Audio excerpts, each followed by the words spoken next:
Existem três vozes que ecoam na alma de todo ser humano antes da morte. Três mensagens espirituais que revelam o estado eterno de cada um. Poucos percebem, poucos entendem, mas todos ouvem. Hoje, neste vídeo, vamos desvendar esse mistério profundo. As três vozes que você ouve antes da morte e que quase ninguém fala sobre.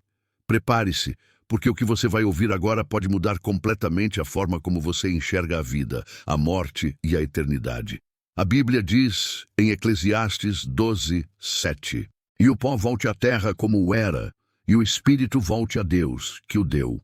Isso significa que a morte não é o fim, é uma transição espiritual. E quando esse momento chega, três vozes se manifestam no interior da alma humana. A primeira voz é a voz da consciência. É aquela voz silenciosa, porém cortante, que revela tudo o que foi feito, sem máscaras, sem justificativas, sem disfarces. Paulo escreve em Romanos 2:15, mostrando a obra da lei escrita em seus corações, testificando juntamente a sua consciência e os seus pensamentos, quer acusando, quer defendendo. A consciência é o espelho da alma. No instante da morte, ela se torna como um espelho espiritual que reflete tudo, o bem, o mal, os arrependimentos e as omissões. É nesse momento que muitos sentem um arrependimento profundo, outros um alívio. Mas todos, sem exceção, enxergam quem realmente foram. Não há mais mentiras, não há mais desculpas, não há mais tempo. A consciência fala, e fala com uma clareza que nenhum ser humano jamais ouviu em vida. Ela recorda palavras, atitudes, escolhas e até pensamentos esquecidos. Alguns descrevem esse momento como um filme da vida passando diante dos olhos. Mas a verdade é que não é um filme. É o testemunho da alma diante de si mesma. E é nessa hora que muitos percebem que o que parecia insignificante tinha peso eterno. A voz da consciência não julga, ela apenas revela. Mas sua revelação é o primeiro passo do julgamento divino. A segunda voz é terrível, é a voz das trevas. Ela surge para aqueles que viveram longe de Deus, que endureceram o coração e escolheram as sombras em vez da luz. Em Mateus 25:41, Jesus diz: "Apartai-vos de mim, malditos, para o fogo eterno, preparado para o diabo e seus anjos." A voz das trevas é o eco dessa sentença. Ela não vem de fora, vem de dentro. É a consciência que ouve o próprio eco da condenação.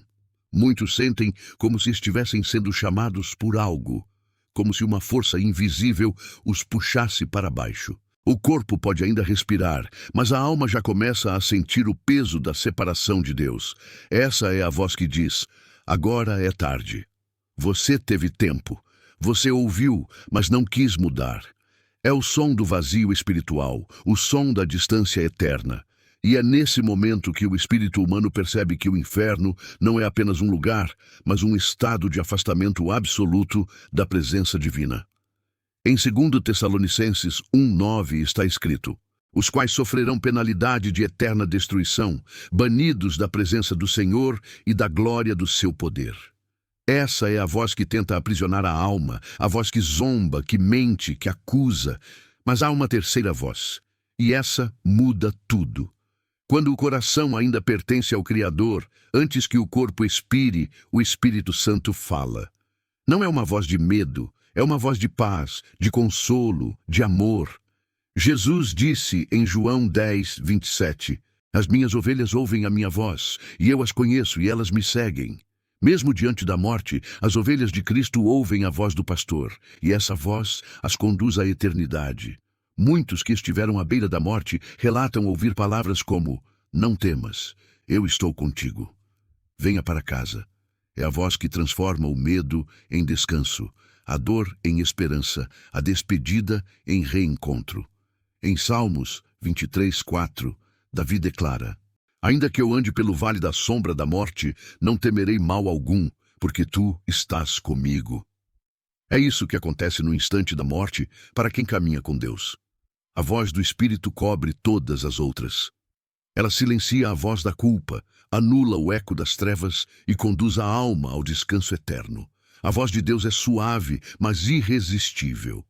Ela é o chamado final do amor divino. Essas três vozes não aparecem ao acaso. Elas revelam a quem sua alma pertenceu. Se sua vida foi guiada pelo arrependimento, pela fé e pela obediência, a última voz que você ouvirá será a de Jesus dizendo: Vinde, bendito de meu Pai. Mateus 25:34. Mas se o coração amou mais o mundo do que o Criador, a voz das trevas o reclamará. Por isso, a morte não é o momento de decidir, é o momento em que a decisão já foi feita. Em Hebreus 9:27 está escrito: E assim como aos homens está ordenado morrerem uma só vez, vindo, depois disto, o juízo. Ou seja, a voz que você ouvirá na morte depende da voz que você seguiu em vida. Se seguiu a voz do Espírito, a eternidade será luz. Se seguiu a voz do ego, a eternidade será trevas. Muitos dizem: um dia eu mudo, mas o amanhã é uma promessa que não nos pertence. A voz que você cultiva hoje é a mesma que vai ecoar no último instante. Em João 5:25, Jesus declara: Em verdade vos digo que vem a hora, e agora é, em que os mortos ouvirão a voz do Filho de Deus, e os que a ouvirem viverão. A voz da salvação já está falando. Ela chama agora. Ela convida agora. A pergunta é: você está ouvindo? No instante da morte, ninguém ouve o mundo. Não há aplausos, redes sociais ou status. Há apenas 3 vozes: a voz da consciência, que revela, a voz das trevas, que condena, e a voz de Deus, que redime. Qual delas você quer ouvir? Porque a eternidade não é o fim da história, é o começo da verdadeira existência. E o que define esse começo é a voz que guia a sua vida hoje. Se essa mensagem falou com você, não saia sem deixar um amém nos comentários. Isso fortalece o alcance e leva essa palavra a mais pessoas. E se você quer continuar recebendo revelações profundas como essa, inscreva-se agora no canal Mistérios Ocultos da Bíblia e ative o sino de notificações. Aqui, desvendamos os segredos espirituais que o mundo ignora, para que você viva com propósito, discernimento e poder. E lembre-se, você não é apenas carne, você é uma alma eterna chamada por Deus para a luz.